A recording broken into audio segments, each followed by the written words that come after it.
Hello, you beautiful Minutemen and Minutewomen. This is UMass Yak Back, and my name is Jake Liberty, and I am your host tonight. We do have a very special show, the second of the season, lined up for you.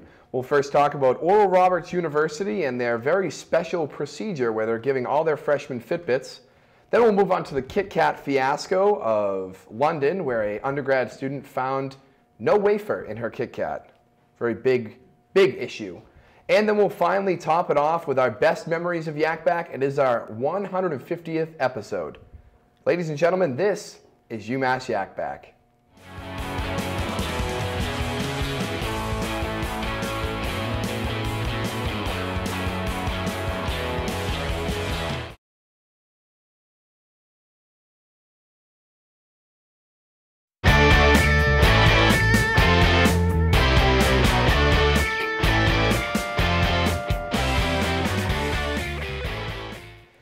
Welcome back to UMass Yak Back. For our first segment, we'll be talking about the Fitbit strategy that Oral Roberts University is putting into play for their incoming freshmen.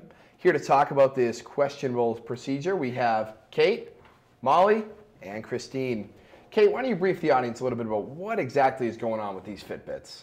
Well, Oral Roberts has apparently always had a fitness component to its curriculum, and all students have to keep track of fitness logs to track their, health and activity and exercise.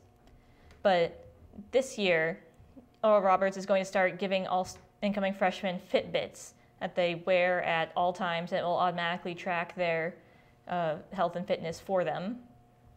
Now, they say it's, just an extension of their already, in place policy, but it's not sitting right with some people. It wouldn't sit right with me either. What about you, Molly? How do you feel about it? I don't know. It kind of rubs me the wrong way a little bit because I understand that they have the right to implement a physical fitness policy at their school, but I just think it's a little odd. They're a very small, conservative but liberal arts school, which is kind of a contradiction in some ways. And I don't know. I don't know if I'd want an administration to have all that information because it takes more than just your steps. I'm pretty sure it keeps track of like your heart, your sleep, that kind of stuff. So I feel like I'd want to know all of the details and specific things that they're going to be receiving and data they're going to be collecting. Yeah, it's I don't even know how to describe it. It's very strange what they're doing, how they're keeping tags on all their students, reporting it directly back to the school. I don't know, Christine, how would you feel if UMass made you wear a Fitbit report, that could calculate everything? So at first when I heard this story, I thought it was really cool. I was like, wow, this is a great way to promote exercise, you're gonna be graded on it. But then if you look more into it, I don't know if I want UMass knowing when I sleep or what my heart rate is before or after I sleep, or it was really creepy. At the end of the article, it was from the university saying there was a fun component, it can track your heart rate after a long night out or something like that with a mysterious person. I was like, oh my God, Yeah. You don't want your school knowing that. That's personal business. I would hate that, myself. Personally, if I was ever forced to wear a Fitbit where they could calculate my weight and calorie intake and how many steps, and I'd hate it. I'd absolutely hate it. I would feel too constricted. I'd feel like they were watching me more than they already are, which, they probably somehow already know that stuff. Technology's crazy these days. The Fitbit in general, though, do any of you guys have a Fitbit? No. I don't know, it's the new craze. That and kale is really taking over the nation. Gross. Yeah, both of them really. But Fitbit, it's a great idea. It keeps count.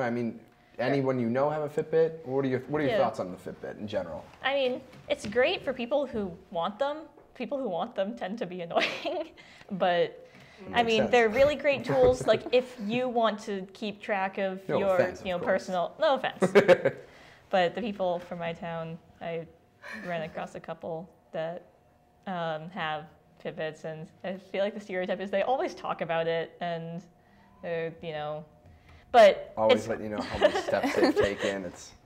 But it's awesome if you want to keep that data for yourself and track your own personal progress, But having a university, like, being able to see all of that is just like, that's a little bit Orwellian. Yeah. Doesn't it have some sort of GPS on it too? Because can't you track like your runs on your Fitbit? Yeah. Yeah, I'm pretty So sure. like, I don't know if I want the university knowing where I am at all times. Like legally, like say some sort of crime happened like in the location I was, the university can just look and be like, oh, which students were there, who broke that window, like What exactly are they using the data for? Yeah. It's kind of concerning because they could do whatever they want in their discretion, I'm sure. Yeah, it's also interesting. It's a heavily conservative Christian school, and like a lot of famous alumni. Like Michelle Bachmann is from there. That's what I was going to say. I was going to talk about Oral Roberts in general. It's just I've never even heard of this university, and it's got a bunch of notable alumni. But the thing is, like, and if you were, say, going to a Bernie Sanders rally, then the university will know that, and they might not like that. They might not like that at all. It's just. What are you exactly being graded on too? It said there was a graded component to it, like Maybe if you reach your step count every day, if you take in so many calories. But again, that's a very personal thing. What if someone is just wants to eat? They just. yeah. I mean, They that don't. at Maybe they're least, sick. It's. like that. At least you've always been. This has always been a thing. You just self-report it on like paper forms and turn them in. But so I guess if you don't want to do that, then Oral Roberts is probably not for you. But it's Probably, the. I say, where do they get the funds for this? Getting all the incoming freshmen and possibly all the students there. Yeah. Fitbits, even at the cheapest Fitbit, the most. Fitbits are expensive. Yeah, they are. The most expensive one I know it has the most technology. That's the one with the map on it. It can trace you around. It has Bluetooth. My friend has it where if you're calling it, it's hooked up to his phone. It says who's calling you on it. You have to wonder if they're being charged for it too, or if the university is fronting the money for it. So it's very maybe it's like suspicious. a calculator, They're like, all right, so for health freshman Yeah, year, like you is need it to buy a included? Fitbit. Yeah, it's very suspicious. Maybe, but yeah, you can't make some. I don't know. I just think it's very bizarre what they're doing. Again, where are they getting the money for it? Is it school funding that could be going to better programs, making them a better name? I mean, they've got plenty of notable alumni. I'd like to hear what Joel Osteen has to say. It's going to be a violation somewhere in the Bible to follow someone around like that. Yeah, some of his other televangelist buddies. Yeah, the whole group. But I mean, in general, it's just when I first heard it, I was stunned. I didn't really get it. And then reading the full-on article was very, as you can tell, I'm speechless. I don't get it. I don't get why they can actually get away with following their students everywhere. It was saying that, when you text or call someone, that goes through a general line and it comes up as numbers, of course, unless you're, a terrorist. Mm-hmm. But this is directly, so if Christine doesn't hit the step count, and the school knows that. Mm-hmm. If Kate goes to bed at 5 a.m., the school knows that Kate went to bed at 5 a.m. It's a very weird system that they have set up, and I don't like that at all. I think you should be set, your work is separate from it, but maybe that's just me. Also, this is just more into how everyone's becoming more and more a part of technology nowadays. Is this Fitbit now, is every university going to start having us wear Fitbits? I hope not. Are we all implanting Fitbits into our brain, This all becomes cyborgs. Technology. Exactly. That's a talk for another day. Don't get me started on cyborgs. But thank you guys very much for your input on the Fitbit, and it's very interesting to see how the students will respond and how the school will actually, react to this. But stick around. We've got a very fun segment coming up with about a Kit Kat bar and potentially a lifetime supply headed your way. Stay tuned.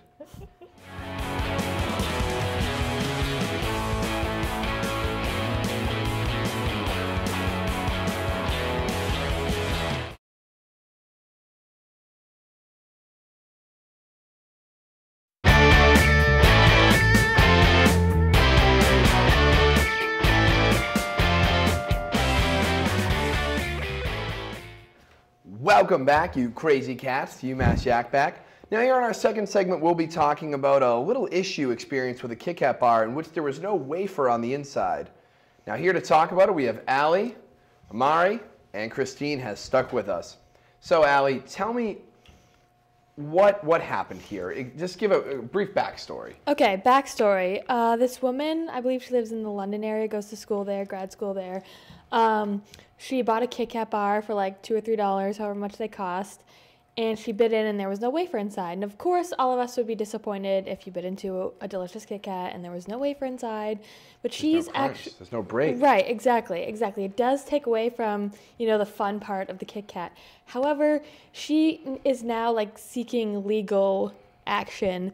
Right now, she's asking for a lifetime supply There it is. of Kit Kat bars. Oh, I And love if they that. don't meet that, she's gonna I don't know, the article was pretty ambiguous, but she's gonna pursue further legal action. And she actually is a law student, so I feel like she actually knows what she's talking about. And I swear to God, if good things happen out of this, I'll be very angry because she just sounds a little entitled. I know we don't know everyone. I don't know her whole story, so maybe I'm quick to make a judgment, but I don't know, based on that backstory. Mara, you seem like you have something to say. I feel where she's coming from. I don't know, when you get disappointed, you want to get some, I don't know, argue, get what you want. It's just I don't know. Break. It's sad. It's just Give me- pouring a bowl of cereal and not having any milk. I understand her struggle. It's just food's important. Struggle. Disappointment is a part of life. It is, you can't. Christine? I mean, yeah, she could have been disappointed, but most people would just kind of be like, oh, damn. Maybe write an angry email or post on the Facebook, but who's gonna take legal action? Also, it's gonna cost her money to do this legal action. Granted, it seems like she's gonna win. Just from the article, Yeah. of course she's gonna win. Mm-hmm. But I don't know. Some people just need to get over it. People are too sue happy. And I think Kit Kat I think that they don't even care at this point. They might as well just give her the lifetime supply. It's just, it's not gonna affect them really in any way. Yeah. I mean, I would love that. Oh my gosh. Lifetime supply of Kit Kats? Are you kidding me? I feel like Kit Kats are very underrated. They are very underrated. However, she said if I just wanted a chocolate bar, I would have went with a Galaxy bar. Mm-hmm. She's also wrong there. You don't just go for a Galaxy bar. There's so many other better. Wonka bar, one, is delicious, True. in case you get that golden ticket. 2, Three Musketeers, Milky Way. There are so many other options in Galaxy. That's what really bothers me about this I article don't is know what a that Galaxy bar is. That's Well, I was true. just gonna say that. I will play They're good. They're good, but they're the not. study abroad snob. It is like a British chocolate bar, and they don't have Musketeer bars and Wonka bars they should. there. They should. They have good If they have candy Kit Kat there, they should have No, Musketeers or USA. Wonka bars. It's true. Yeah. We're welcome to everyone here, though, of course. But that's just my thing. I mean, if you could have a lifetime supply of any candy, what would it be? Oh, okay. Probably Twix. I'm very Oh. into Twix. In terms of chocolate, if we're talking about chocolate. Any candy. Oh, God. Sweet, that's sour? really hard. I really like gummy bears, too. Gummy bears are delicious. One of the two. I don't know. I guess I'd have to go with Twix because I feel like I Favorite color crave gummy bear. the clear one. Ooh, The pineapple one. that's a wrong Sort- answer. Oh, Yeah. Certainly didn't wrong. realize there was a right or wrong. I but didn't all right. either until you What's just your said favorite clear. one? Anything that's not clear. Oh, I thought they all tasted everyone's the same, entitled to be honest. their opinions. You're They all so just taste like a Of course. plasticky flavoring. No, they all taste delicious. Oh, they all taste I'm delicious. sure in you. their own way. I'm It sure wasn't you delicious think plastic. that the red Starbursts are good as The well. red star. What? Oh, I Those think are the the best pink ones. Starburst Okay, are good. actually. Okay, good. So you're Pink not or completely orange? irrational in all your candy. Wait, what? Irrational. Amari, if you could have a lifetime supply of any candy, what would you choose? Maybe jelly beans, because jelly beans has those different flavors like popcorn and strawberry. It's great. But never tried the Harry Potter ones. I had skunk and I I was gonna say, aren't for they real, like Harry Potter? they flavored for real ones? taste like skunk God, too. jelly beans. Yeah. Game Yuck. over. Yeah, those were really. I think I had one a while back and thinking I don't want this ever again. It was tasted very weird, very weird. Game over. Christine, what about you? Favorite candy? I mean, What I've would been you have a thinking about lifetime this since supply you of? said it. God, it's such a hard decision. Give me a few I eat a options. lot of candy, so The candy master. I do. I Wanda think Wonka. that would save me the most money would be Tootsie Roll Pops because I eat lollipops regularly, instead of gum. I have a lot of cavities. But different story. But I think The dentist what probably I has a field day. like the best, maybe Sour Patch Kids. But then there's also Sour Patch Watermelons and Swedish Fish too. But they're all the same company, so Canada Fish too. you know, a 3 So for 1 deal. you would just want to sue that company as well? I wouldn't sue them because I love their work. What you have know? you bit I love the into work. a watermelon Sour Patch and it tasted like an apple?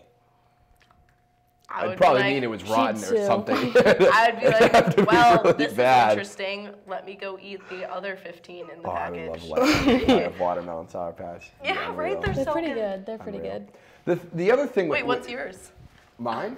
Probably watermelon. For chocolate, probably Three Musketeers. Those things are delicious. Crunch bars too. I'm not a big candy guy, but when I go in on candy, it's over. Halloween, that's like the one time that I eat and I'm still that guy with his, pillowcase out there, stuffing it up. Oh, it's delicious. I love candy. But I don't have it a lot because It's a dangerous trap. basically told me, Yeah. stop, or you're going to have I had 4 last dentures. Like December, George 4 Washington. this December. But Struggle. I enjoy it. I mean, candy is delicious, but Nestle, the company itself, I've never heard of a problem with it. Besides, it's very strange. I don't know how you even make the kick out without the wafer inside.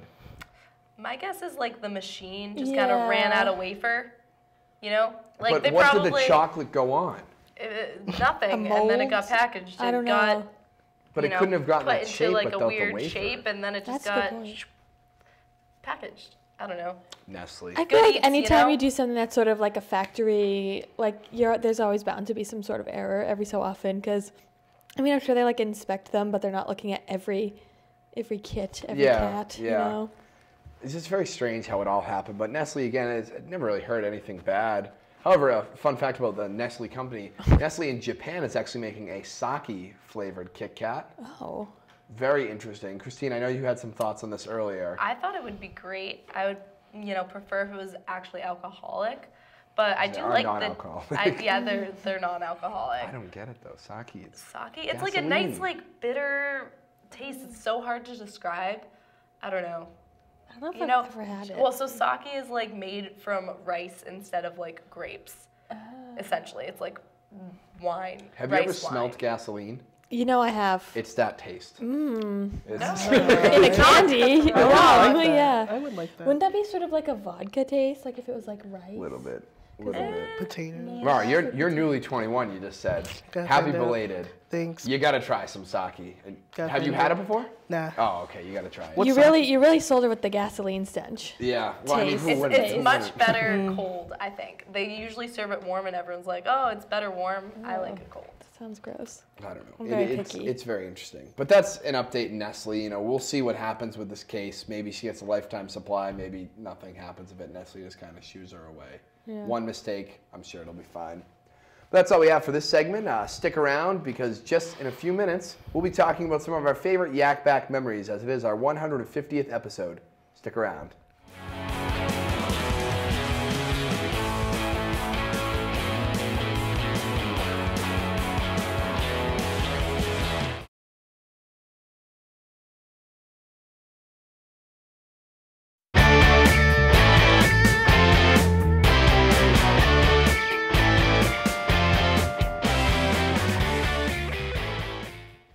Woo! Ladies and gentlemen, welcome back. It is the 150th episode of Yak Back. Here to talk about some of our favorite memories, we have veterans Allie, Bernsey, and Christine.